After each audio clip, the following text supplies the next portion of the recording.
وسراجا منيرا. أما بعد، فقد قال الله تبارك وتعالى في القرآن المجيد والفرقان الحميد: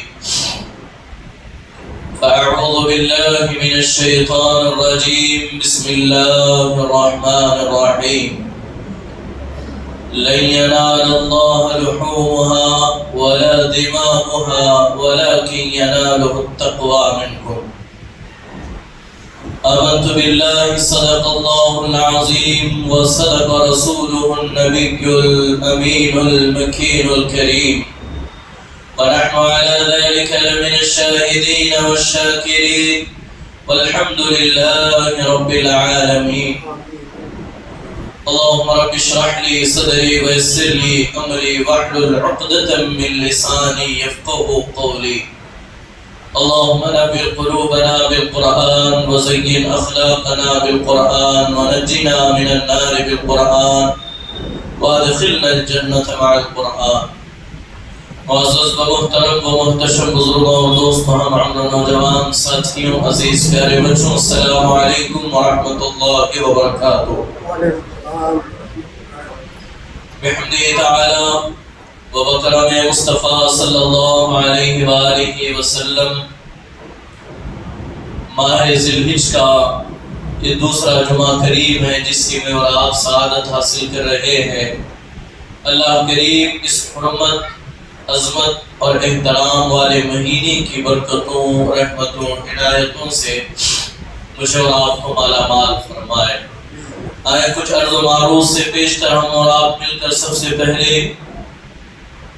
اپنی اور ساری کائنات کے مرکز عقیدت انیس بے کساں چار ساز درد مندہ حضور احمد مجتبی محمد مصطفیٰ ارواحنا روح بلا صلی اللہ علیہ وآلہ وسلم کی بارگاہ گوہر بار میں عقیدت و محبت کے ساتھ بآواز بلند درود پاک ہدیہ پیش کرے. اللہم صلی علی سیدنا و مولانا محمد مبارک وسلم. الصلاة والسلام علیکہ یا رسول اللہ، الصلاة والسلام علیکہ یا حبیب اللہ، الصلاة والسلام علیکہ یا نبی اللہ صلی اللہ علیہ وآلہ وسلم. رفیقان گرامی قدر، آج چونکہ 9 ذی الحجہ ہے اور 9 ذی الحجہ کو میدان عرفات میں پورے حجاج کرام کی بات کے موجودگی میں اللہ کے رسول صلی اللہ علیہ وآلہ وسلم کی وہ تعلیمات جو حجۃ الوداع کے موقع پر رسول گرامی بقار صلی اللہ علیہ وآلہ وسلم نے امت کے نام جو حجۃ الوداع کا پیغام دیا تھا اسے سنایا جاتا ہے اور امت کی اصلاح جو ہے میدان عرفات سے کی جاتی ہے. آئے اسی کے چند نکات کو آپ کے سامنے رکھ کر، چونکہ کل عید قربان ہے، اس کے متعلق کچھ ضروری احکام و مسائل قرآن مجید کی آیت کریمہ کی جس حصے کی میں نے تلاوت کی ہے اس کے متعلق آپ کے گوش گزار کروں گا. حجۃ الوداع کے موقع پر رسول کائنات صلی اللہ علیہ وآلہ وسلم نے صرف مسلمانوں کو ہی نہیں بلکہ قیامت تک کے تمام آنے والے انسانوں کے لیے جو خاکہ پیش کیا، رہتی دنیا تک اس کا جواب دنیا نہیں لا سکتی. حجۃ الوداع کے موقع پر رسول کائنات صلی اللہ علیہ وآلہ وسلم نے ارشاد فرمایا: لوگوں سنو، تمہارا خون، تمہارے مال، تمہاری عزتیں ایک دوسرے پر اسی طرح حرام ہے جیسے یہ دن، یہ مہینہ، یہ شہر یعنی کہ حرمت والا یعنی حرام ہے. یعنی اس کے اندر قتل و غارت گری، لڑائی جھگڑا، فتنہ فساد، ساری چیزیں اس مہینے کے اندر حرام قرار دی گئی. مسلمانوں کی جان، مال، عزت، آبرو کی حرمت کو اسلامی معاشرے کی بنیاد قرار دیا گیا. رسول کائنات علیہ السلام نے فرمایا معاشرہ وہی بہترین کہا جا سکتا ہے، وہی سوسائٹی اعلیٰ سوسائٹی کہی جا سکتی ہے جس کے اندر دوسروں کی مال، دوسروں کی جان، دوسروں کی عزت، دوسروں کا مال محفوظ رہ سکے۔ اور فرمایا سن لو جاہلیت کے تمام کام میرے پاؤں تلے رون دے گئے۔ جتنے رسم و رواج دور جاہلیت میں ہوا کرتے تھے، بچیوں کو زندہ درگور کرنا، عورتوں پر ظلم و ستم کرنا، غلاموں پر تشدد کرنا، یا پھر ایک گورے کو کالے پر، کالے کو گورے پر، امیر کو فقیر پر، فقیر کو غنی پر، یہ جو الگ الگ لوگوں نے گروہ بنا کر کے ایک دوسرے پر جو ظلم و ستم کا جو رواج چلتا تھا، رسول کائنات علیہ السلام نے فرمایا میں نے سارے جاہلیت کے برے کاموں کو میں نے اپنے پاؤں تلے کچل دیا ہے۔ اور پھر فرمایا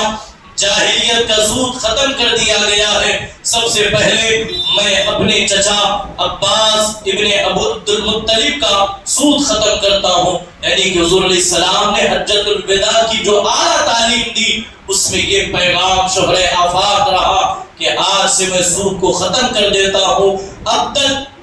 جس کا سود باقی ہے وہ آج کے بعد سود وصول نہ کرے۔ سودی نظام کو معاشرے سے ختم کر کے عدل و انصاف کی معیشت کی رسول کائنات نے بنیاد رکھی، اور کہا جس سوسائٹی میں، جس معاشرے میں سود کا لین دین عام ہوگا وہ معاشرہ کھوکھلا ہو جائے گا، وہ معاشرہ جو ہے وہ تباہ و برباد ہو جائے گا۔ اس معاشرے پر غربت، مفلسی، تنگدستی، مجبوری جو ہے جس معاشرے میں سود عام ہو اس پر مسلط کر دی جاتی ہے۔ عورتوں کے بارے میں رسول کائنات علیہ السلام نے کہا لوگوں سنو، میں تمہیں اپنی عورتوں کے حوالے سے اللہ سے ڈرو، تمہارا ان پر حق ہے اور ان کا تم پر حق ہے۔ اور گویا کہ پوری دنیا کو یہ میسج دیا گیا جو یہ کہتے ہیں عورت اپنی نفسانی خواہشات کو پورا کرنے کے لیے ایک آلہ کار ہے،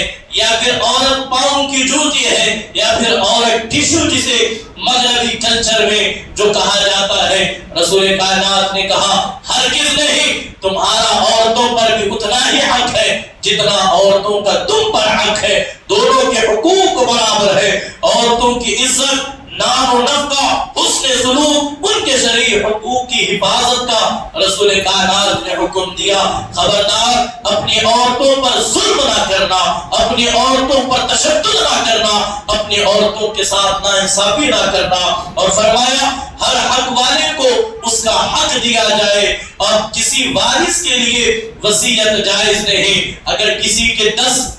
بہن بھائی ہے تو رسول کائنات علیہ السلام نے جو میراث جائیداد تقسیم کرنے کا جو نظام بنایا اسی کے مطابق اپنے بہن اور بھائیوں کے حقوق کو ادا کیے جائے۔ کسی کے لیے یہ جائز نہیں وہ اپنے بھائیوں کے یا پھر اپنے بہنوں کے حقوق کو غصب کر جو ہے وہ دبا دے۔ اسی کے ساتھ جو ہے رسول کائنات علیہ السلام نے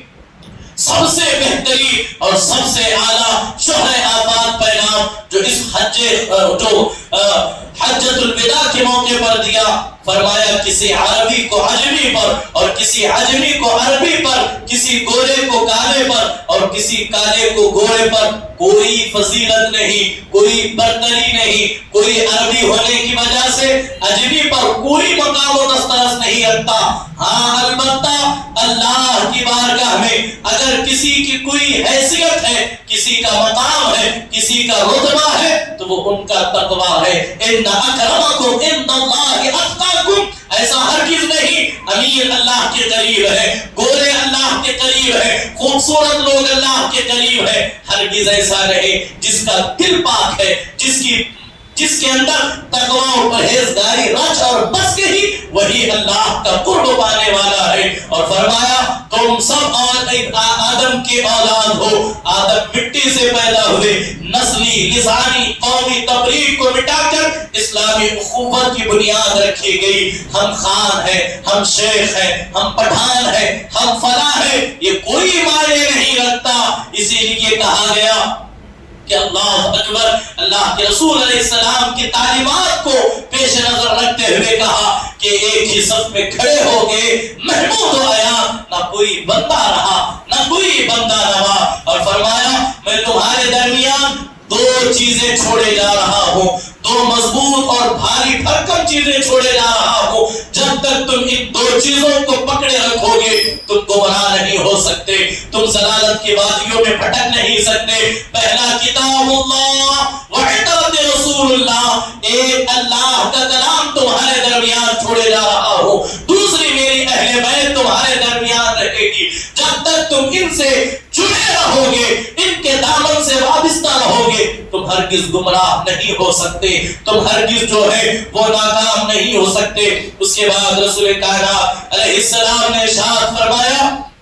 بار بار فرمایا، رسول کائنات علیہ السلام نے حجۃ الوداع کے موقع پر صحابہ سے مخاطب ہو کر کے پوچھا، اے میرے صحابہ بتاؤ کیا میں نے پیغام پہنچا دیا جو اللہ نے مجھے پیغام دے کر مجھے تمہارے درمیان بھیجا تھا، کیا میں نے وہ پیغام تمہیں دے دیا؟ تمام صحابہ نے ایک وقت یہ کہا، اے اللہ کے رسول ہم گواہی دیتے ہیں کہ آپ نے اپنا پیغام جو اللہ تبارک و تعالیٰ کی طرف سے لائے تھے وہ ہم تک پہنچا دیا۔ جب صحابہ نے گواہی دی، ہم گواہی دیتے ہیں، تب رسول کائنات نے آسمان کی طرف نگاہ اٹھائی اور اٹھا کر کے کہا، اے اللہ تو بھی گواہ رہنا، جو امانتیں تو نے مجھے دی تھی میں نے وہ امانتیں پہنچا دی ہیں، وہ دین، وہ قرآن، وہ احکام میں نے تیرے بندوں تک پہنچا دیے ہیں۔ اور اس کے بعد فرمایا میرے بعد گمراہی میں نہ پڑ جانا، ایک دوسرے کی گردنیں مارنے نہ لگو، اس لیے کہ رسول کائنات علیہ السلام کی تعلیمات اتنی اعلیٰ اور اتنی بہترین ہے،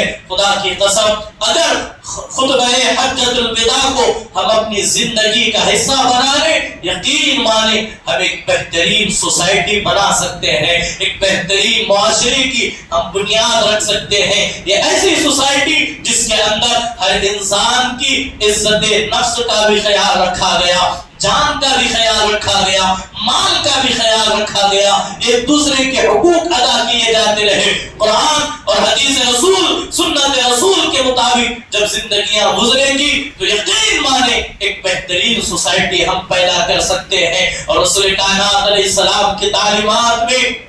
یہ بھی ہمیں سکھایا گیا کہ تم جس ملک میں رہو، جس علاقے میں رہو، جس خطے میں بھی رہو، اس ملک کے، اس خطے کے، اس علاقے کے جو بھی قوانین ہے وہ تم پر لازم ہے، اسی کے مطابق اپنی زندگیاں گزارو۔ ہرگز ایسا نہ ہو کہ تم اسلام کا نام لے کر کسی ملک کے قوانین کو توڑ دو اور اس کا ذمہ اور اس کا الزام اسلام کے خاتے میں آ جائے۔ یہ رسول کائنات علیہ السلام کی تعلیمات ہے جو 9 ذی الحجہ کو حضور علیہ السلام نے امت کے نام جو پیغام دیا، اللہ کریم مجھے آپ کو اسے اپنی زندگیوں کا حصہ بنانے کی توفیق عطا فرمائے۔ اللہ کریم ہمیں ہمارے معاشرے کے اندر خطبہ حجۃ الوداع کے پیغامات کو نشر کرنے کی اللہ توفیق عطا فرمائے۔ عزیزان محترم، آئے آپ کے حضور، آپ کے گوشگزار جو ہیں قربانی کے چند احکام اور مسائل آپ کے سامنے رکھ کر کے ہم اپنے گفتگو کو سمیٹ لیں۔ اللہ کا کلام قرآن مجید و فرقان حمید میں اللہ تبارک و تعالی نے ارشاد فرمایا، لَن يَنَالَ اللَّهَ لُحُومُهَا وَلَا دِمَاؤُهَا وَلَكِنْ يَنَالُهُ التَّقْوَىٰ۔ جو تم قربانی کے دنوں میں جو جانور ذبح کرتے ہو، سن لو ان جانوروں کا نہ گوشت اللہ کو پہنچتا ہے نہ ہی ان کا خون اللہ کو پہنچتا ہے۔ اگر تمہاری طرف سے اگر کچھ پہنچتا ہے تو تمہاری نیتیں پہنچتی ہیں، تمہارے دل کی کیفیت پہنچتی ہیں۔ اللہ تمہارے جانوروں کو نہیں دیکھتا، تو لہذا قربانی کریں تو اخلاص کے ساتھ کریں، محض اللہ کی رضا کی خاطر کریں، اللہ کی رضا حاصل کرنے کے لیے قربانی کریں، اور اس کا بدلہ بہت اللہ تبارک تعالیٰ کی طرف سے دیا جاتا ہے۔ آگے ہم سنیں گے، دیکھیں اس آیت کریمہ کا مفہوم میں آپ کو سناؤں، اس سے قبل اس آیت کریمہ کا شان نزول بتاؤں، اس آیت کریمہ کا مقصد کیا ہے۔ جب حج کے دن آئے، رسول کائنات علیہ السلام نے حج کیا تو صحابہ نے قربانی کی، دور جاہلیت کی طرح صحابہ قربانی کر کے اپنے قربانی کے جانوروں کا خون جو ہے وہ کعبے پر جو ہے دور جاہلیت میں لگایا جاتا تھا، لگا کر کے وہ یہ تصور دیا جاتا تھا کہ ہماری قربانیاں اللہ کو پہنچ گئی ہے۔ تب یہ آیت نازل ہوئی، سن لو نہ تمہارا خون اللہ کو پہنچتا ہے نہ ہی تمہارا گوشت اللہ کو پہنچتا ہے، اگر کچھ پہنچتا ہے تو تمہاری دلوں کی کیفیت پہنچتی ہے۔ اللہ تبارک و تعالی دنیا تمہارے جانوروں کو دیکھ رہی ہے، کتنے لاکھ کا تم لائے ہو، کتنا مضبوط اور کتنا طاقتور تم جانور ذبح کر رہے ہو، لیکن اللہ تمہاری نیتوں کو دیکھ رہا ہے، اللہ تمہارے دل کی کیفیت کو جان رہا ہے۔ تو لہذا ضروری ہے قربانی کے اندر رائی کے دانے کے برابر بھی دکھاوا نہیں آنا چاہیے، اس کے اندر ریا نہیں آنا چاہیے، اس کے اندر اپنی مال کا دکھاوا نظر نہیں آنا چاہیے۔ قربانی کا مقصد صرف اور صرف اللہ کی رضا کی خاطر ہونا چاہیے۔ ابو داؤد، ترمذی و ابن ماجہ کی روایت ہے، ام المؤمنین حضرت عائشہ صدیقہ رضی اللہ تبارک و تعالی عنہا سے راوی ہے کہ حضور صلی اللہ علیہ وآلہ وسلم نے فرمایا یوم النحر یعنی 10 ذی الحجہ کو، یعنی جو کل کا دن ہمارے درمیان آنے والا ہے، 10 ذی الحجہ کو ابن آدم کا کوئی عمل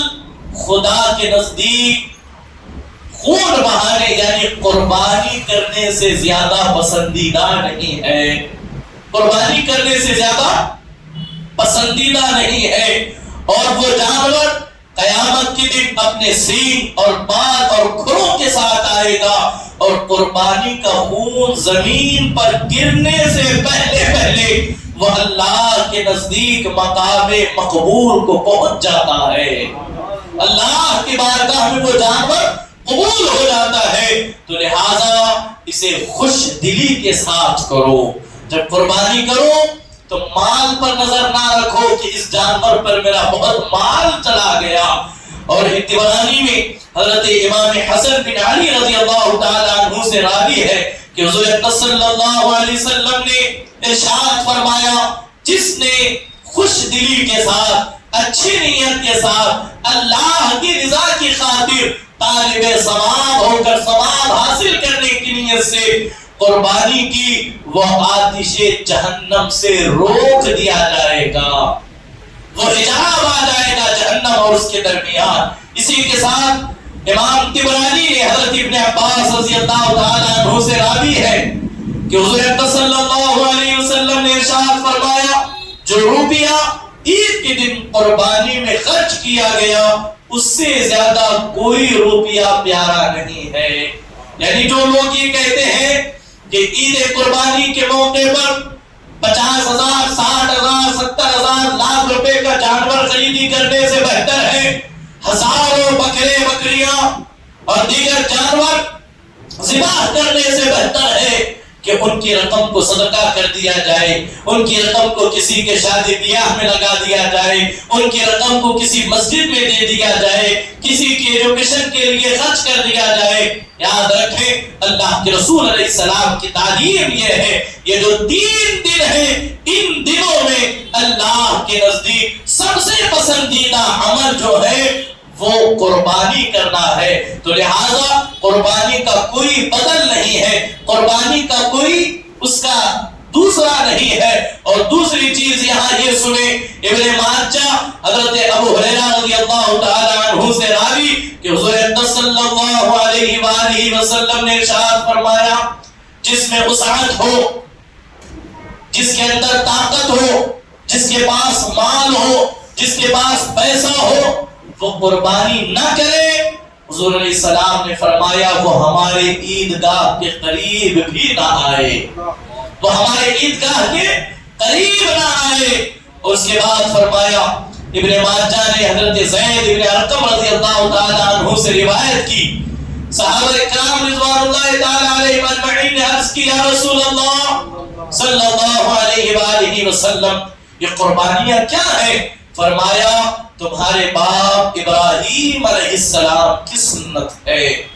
لوگوں نے عرض کی، یا رسول اللہ صلی اللہ علیہ وآلہ وسلم ہمارے لیے اس میں ثواب کیا ہے؟ فرمایا ہر بال کے بدلے اللہ نیکی عطا فرمائے گا،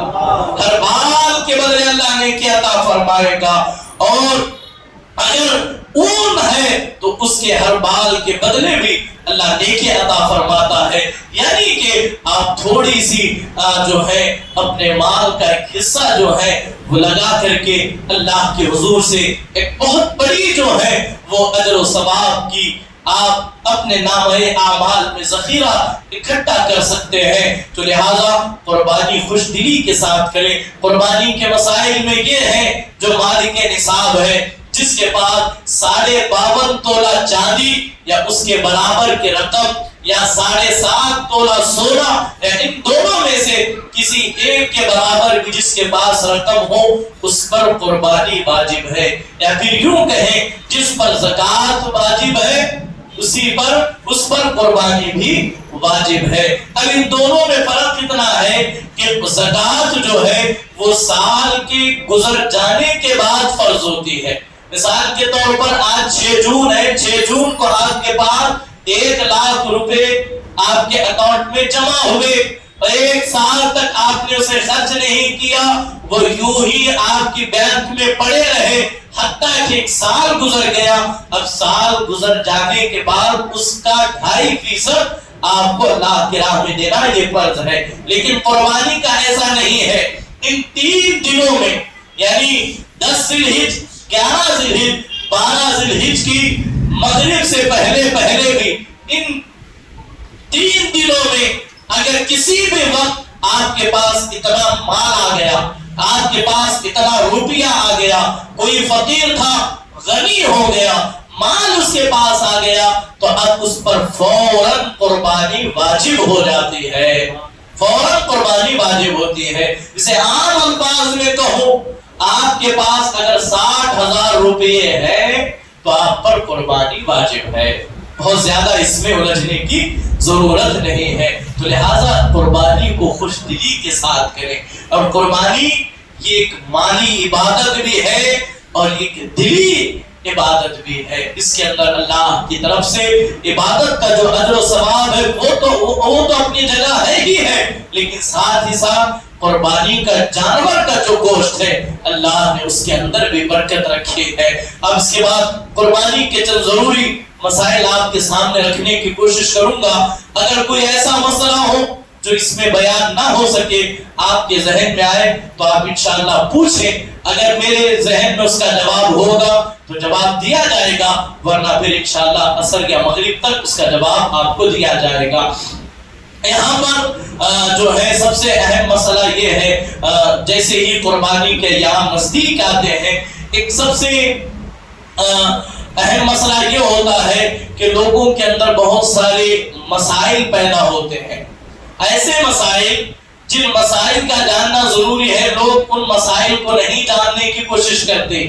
ان مسائل کو نہیں سیکھتے، اور جن مسائل کی کوئی اہمیت نہیں، کوئی اصل نہیں، ان مسائل میں خود الجھ کر کے دوسروں کو الجھانے کی کوشش کرتے ہیں۔ تو لہذا ضروری ہے ان مسائل پر توجہ دی جائے جو اہل علم بیان کرتے ہیں، ان مسائل پر ہرگز توجہ نہ دی جائے جو جہلا کی طرف سے، عوام الناس کی طرف سے اٹھائے جاتے ہیں۔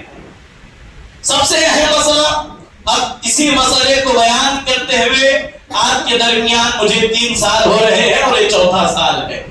یہ سوال ہر بار اٹھتا ہے کہ قربانی میں جو جانور ذبح کیا جاتا ہے، اس جانور ذبح کرتے وقت جو نیت کی جاتی ہے، اس میں جو نام لیا جاتا ہے، ماں کا نام لینا چاہیے یا باپ کا نام لینا چاہیے،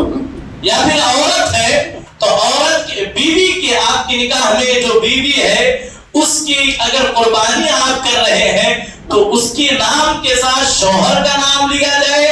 یا پھر ان کی ماں یا باپ کا نام لیا جانا چاہیے۔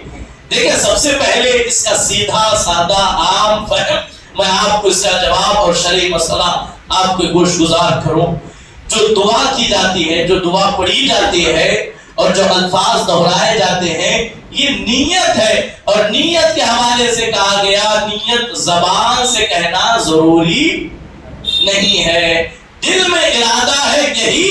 نیت کافی ہے۔ اب آپ قربانی کر رہے ہیں، آپ کا نام بھی لے لیا جائے،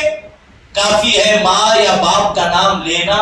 یہ ضروری نہیں ہے، لے لیا جائے تو بہتر ہے۔ اب کس کا لے؟ ماں کا نام لے تب بھی درست ہے، باپ کا نام لیا جائے تب بھی درست ہے۔ اسی طرح آپ اپنی بیوی کی طرف سے، اپنی زوجہ کی طرف سے قربانی کر رہے ہیں، چاہے تو شوہر کا نام لیا جائے، چاہے تو ان کے والد کا نام لیا جائے، کوئی اس میں بحث نہیں ہے۔ تو لہذا آپ بھی اس بحث میں ہرگز نہ پڑھیں، اس بحث میں جانے کی ضرورت نہیں ہے، اس لیے کہ اللہ بہتر جانتا ہے میں کون ہوں، میرا باپ کون ہے، میری ماں کون ہے،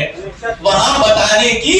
ضرورت نہیں ہے۔ نیت دل کے پختہ ارادے کا نام ہے۔ اگر کسی نے جو دعا پڑھی جاتی انی وجہت وجہی للذی فطر السماوات والارض حنیفا وما انا من المشرکین قل ان صلاتی ونسکی ومحیای ومماتی للہ رب العالمین لا شریک لہ، جو لمبی چوڑی دعا ہے، اگر کوئی نہیں پڑھ سکتا، اگر کسی کو یاد نہ ہو، بس بسم اللہ یا اللہ اکبر بول کر کے ذبح کر دے، دل میں ارادہ ہے کہ فلاں کی فلاں کی قربانی ہے، تب بھی وہ درست اور جائز ہے،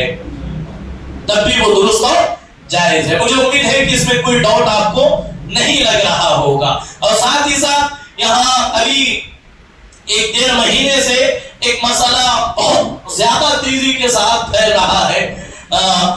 اور یہ مسئلہ جو ہے یہ فتنہ سوشل میڈیا کا ہے کہ بڑا چلا کر کچھ لوگ دین کا لباس اوڑھ کر کے چیخ رہے ہیں کہ قربانی، بھینس کی قربانی جائز نہیں ہے، بھینس کی قربانی جائز نہیں ہے، اور یہ دلیل دے رہے ہیں کہ اللہ کے رسول علیہ السلام سے بھینس کی قربانی کرنا ثابت نہیں ہے۔ تو اس کا سیدھا سادہ جواب یہ ہے، بھینس جنس ہے گائے کی، بیل کی، تو جو جانوروں کی جنس بیان کی گئی اس میں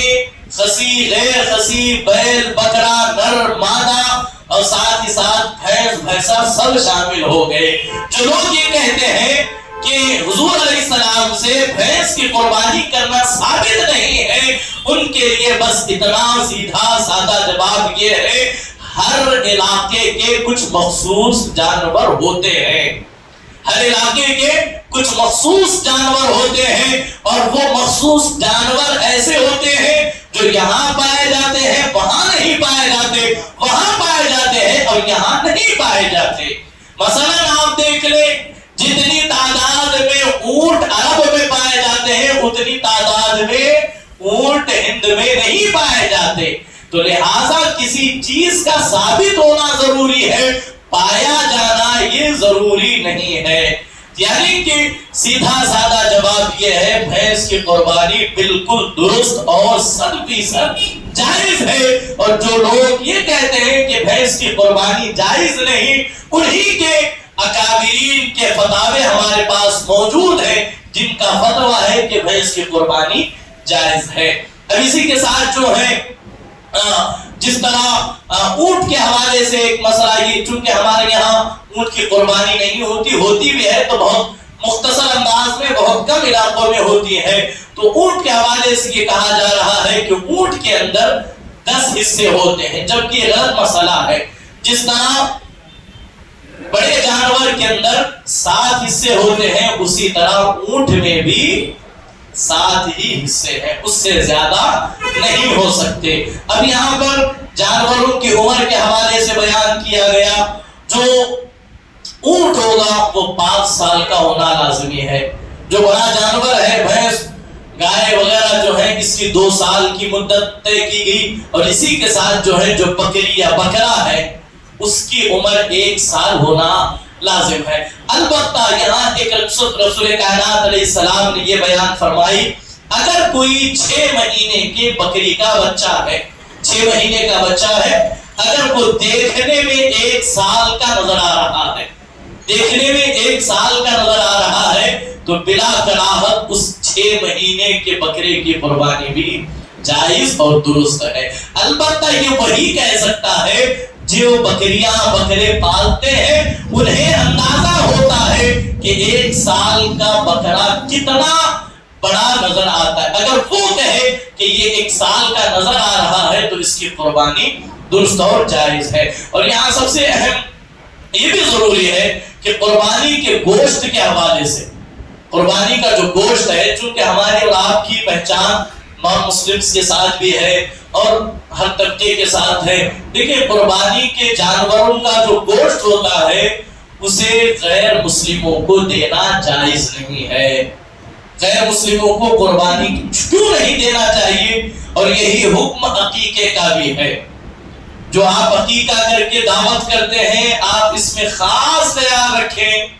کہ وہ گوشت غیر مسلم نہیں کھانا چاہیے۔ ابھی آپ کے لیے اس کے اندر مسئلہ پیدا ہوگا، بھائی ہماری ان کے ساتھ دوستی ہے، یاری ہے، پیار ہے، محبت ہے، اٹھنا بیٹھنا ہے، اور بعض دفعہ ہمارے نان مسلمز بھی جو ہے سامنے سے پوچھتے ہیں تو نے قربانی کی گوشت نہیں دیتا کیا؟ سامنے سے سوال آتا ہے۔ تو ایسے موقع پر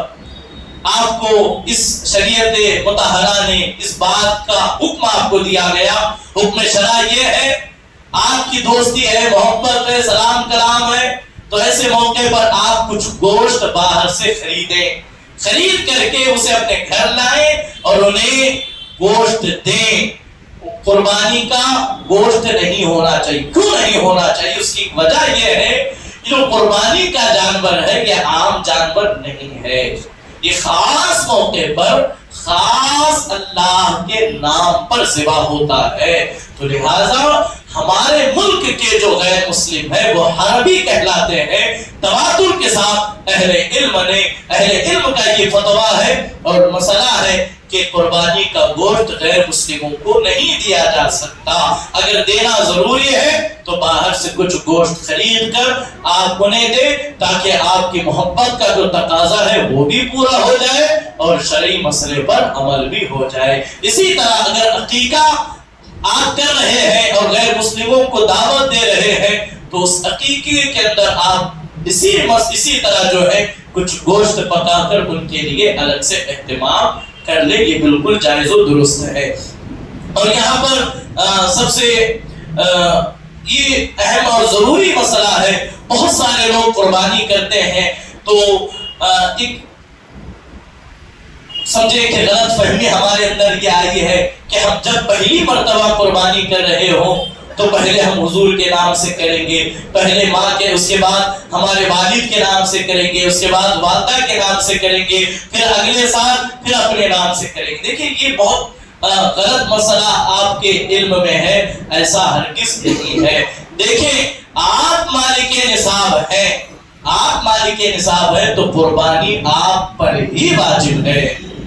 آپ کے ماں باپ چونکہ آپ کما رہے ہیں، ماں باپ نہیں کما رہے، ان کے پاس اتنا مال نہیں ہے تو قربانی ان پر واجب ہے ہی نہیں۔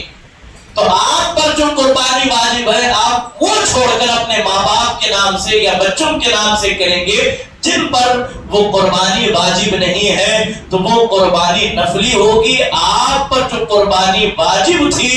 وہ قربانی آپ کی رہ گئی۔ تو لہذا ضروری ہے اگر گھر میں 5 افراد ہیں، 5 افراد میں یہ دیکھیں کتنے لوگ کما رہے ہیں، کتنے پاس پیسہ ہے، کس کے پاس مال ہے، اسی اعتبار سے حساب لگایا جائے گا کہ فلاں پر قربانی واجب ہے۔ اگر 5 افراد پر قربانی واجب ہو رہی ہے، 2 پر نہیں، تو ایک بڑا جانور لے، اپنے 5 پہلے کرے اور 7 چاہے تو ان 2 کا بھی آپ اس میں نام شامل کر سکتے ہیں۔ یا پھر 4 افراد آپ کے گھر کے،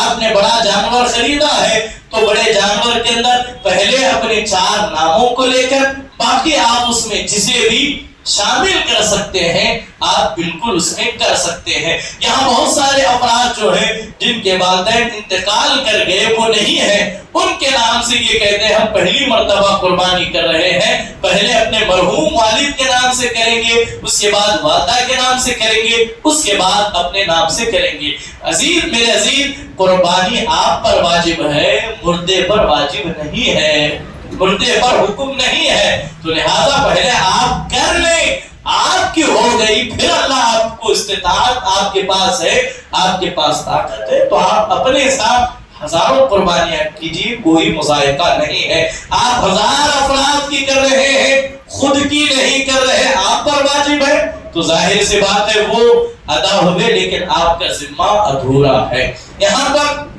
ایک یہ بھی مسئلہ ہے، اگر کوئی انتقال کر گیا اور اس کا ارادہ تھا، اس نے اپنے ورثہ سے، اپنے بیٹے یا بیٹی سے یا بیوی سے کہا میرے انتقال کے بعد اتنے سال تک قربانی میرے نام سے کرتے رہنا، اب یہ چونکہ یہ وصیت والی قربانی ہے، یہ کرنا لازم اور ضروری ہے، اور اس قربانی کے حوالے سے کہا گیا جو وصیت اور منت مانگی ہوئی قربانی ہے، اس قربانی کا گوشت نہ وہ خود کھا سکتا ہے، نہ ہی اغنیاء کو یعنی دولت مندوں کو جن پر زکوٰۃ اور قربانی واجب ہے ان کو دے سکتا ہے، بلکہ پورے کا پورا گوشت صدقہ کر دیا جائے گا۔ اب مرحوم نے وصیت نہیں کی تھی،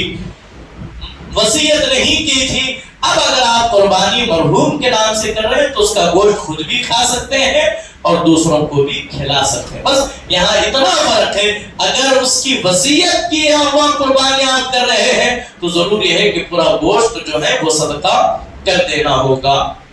اور اسی کے ساتھ جو ہے قربانی کے جانور میں آپ چاہیں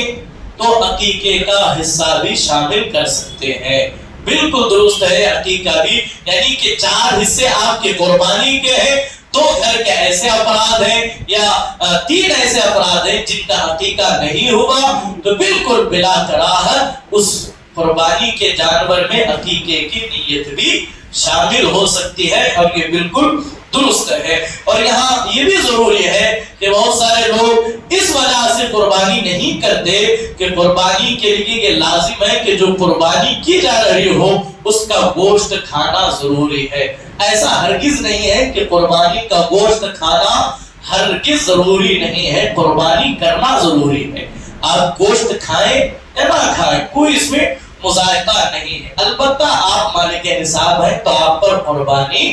واجب ہو رہی ہے۔ چونکہ بہت سارے افراد کبھی انہوں نے گوشت کو ہاتھ نہیں لگایا ہوتا ہے، کوئی ان کا اپنا ذاتی معاملہ ہے، شریعت نے گوشت کھانے کو فرض یا واجب قرار نہیں دیا ہے، البتہ قربانی واجب ہے آپ پر تو آپ قربانی کریں، تو اپنے قربانی کے گوشت کے 3 حصے کرنا بہتر اور افضل ہے۔ ایک حصہ اپنے لیے، ایک دوسرا حصہ جو ہے وہ اپنے عزیز رشتہ داروں کے لیے اور اپنے دوست احباب کے لیے، اور تیسرا حصہ غرباء و مساکین کے لیے۔ یہ ضروری ہے، یہ بہتر اور مستحب ہے۔ اگر آپ کا قبیلہ بڑا ہے، آپ کے گھر میں افراد زیادہ ہیں، اگر 3 حصے کرتے ہیں تو گوشت آپ کو خود کو کم پڑ رہا ہے تو آپ کو کھلی اجازت ہے، آپ چاہیں تو پورا جانور بھی اپنے استعمال میں لا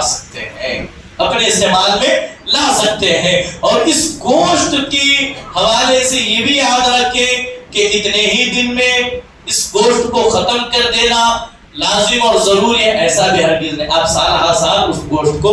کھا سکتے ہیں۔ لیکن یہاں میں احتیاطاً یہ مسئلہ ہمیشہ بیان کرتا ہوں، آپ کو اللہ نے قربانی کی طاقت دی ہے تو اس کا ایک مطلب یہ ہے آپ سال بھر کبھی بھی بکرے کا گوشت خرید سکتے ہیں،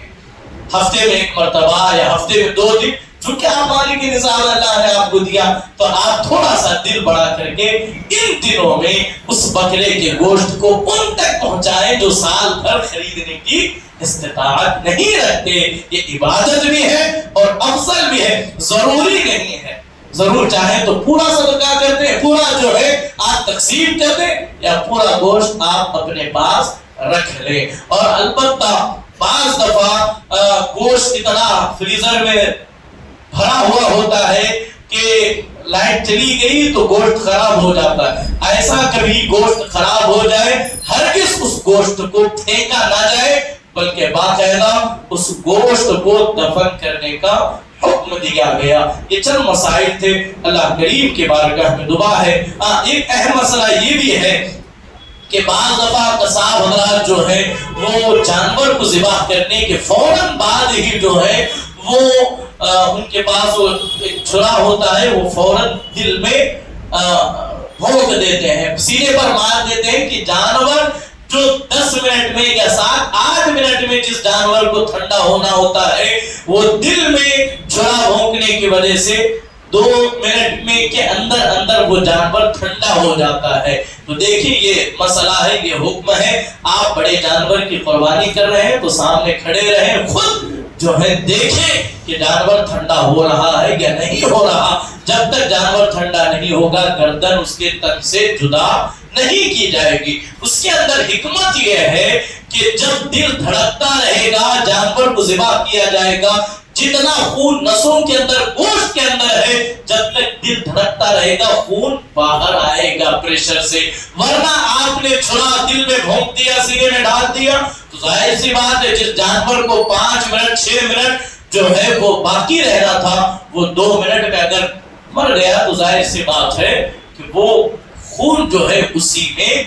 باقی رہ جائے گا۔ تو اس میں حکم شرع آئے گا، وہ قربانی درست نہیں مانی جائے گی۔ تو اس کا خاص خیال رکھیں، اور خاص کر کے قربانی کا گوشت پیشہ ور جو مانگنے والے ہوتے ہیں انہیں نہ دیں، غیر مسلموں کو نہ دیں، حتی الامکان کوشش کریں غربا مساکین دوست و احباب اپنے اہل خانہ کے اندر تقسیم کرنے کی کوشش کریں۔ جو بھی مسائل ہیں جو بیان نہیں ہوئے آپ انشاءاللہ پوچھ سکتے ہیں، اللہ کی توفیق سے اس کا درست جواب دینے کی کوشش کی جائے گی۔ اللہ کریم کے بارگاہ میں دعا گو ہو، مولا تبارک و تعالی